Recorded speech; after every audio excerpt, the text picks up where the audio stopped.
met Steve when I was 16 years old. I've been working with him since, for 28 years. When I met Steve, I went to see The Dawn of Infinite Dreams, which was his first rock opera. It was the one that Stacy alluded to earlier. It was a rock opera about Merlin the magician. Seriously.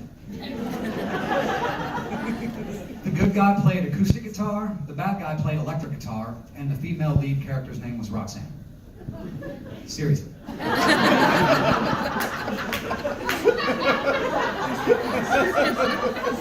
I did that show in 1990 and 91, and then we did another one of his rock operas called Lone Season, which was about wolves. And then another one called Evo, which was not about creationism.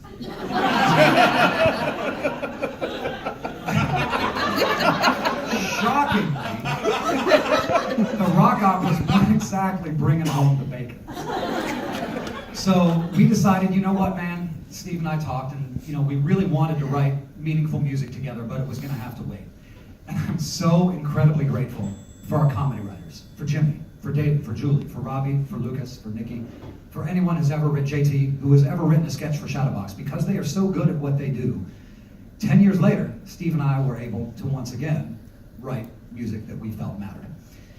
Ballet Met reached out to us and said, hey, we're doing this thing called the 7 Deadly Sins. You guys want to write the music? And we said, yeah. So Steve pulled me into his office and said, hey man, you want to start a rock band? And I said, yeah, let's do it. And Steve and I love the music from the 70s particularly. The singer-songwriter stuff, James Taylor, Joni Mitchell, but also progressive rock, Emerson, Lake and Palmer, The Doors, Genesis, Gentle Giant, stuff with really complex time signatures, music that was difficult to play, and music that made choreographers just want to rip their hair out. Sorry, Katie. Sorry, Nick. But we loved it.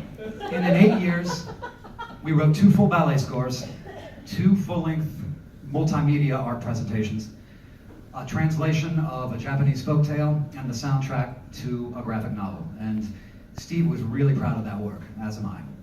Yeah.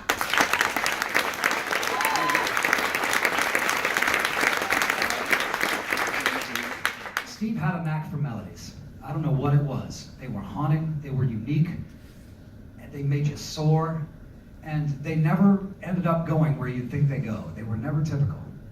But he would be sitting, on his keyboard, and then Kevin would play something. And then Steve would just kind of casually reach for a percussion instrument and play along.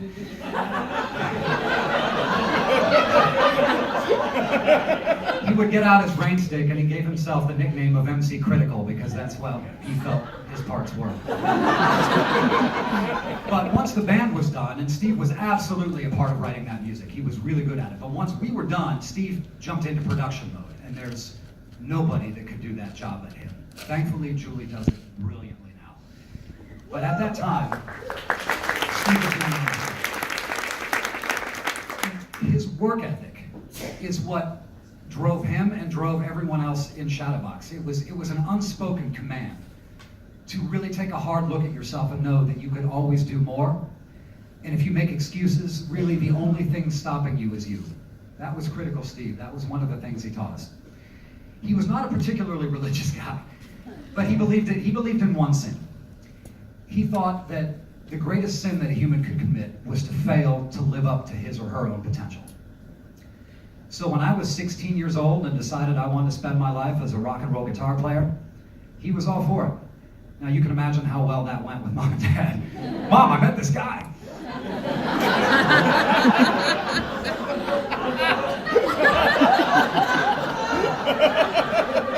But I don't regret a second of it because I work with the most amazing people in the world.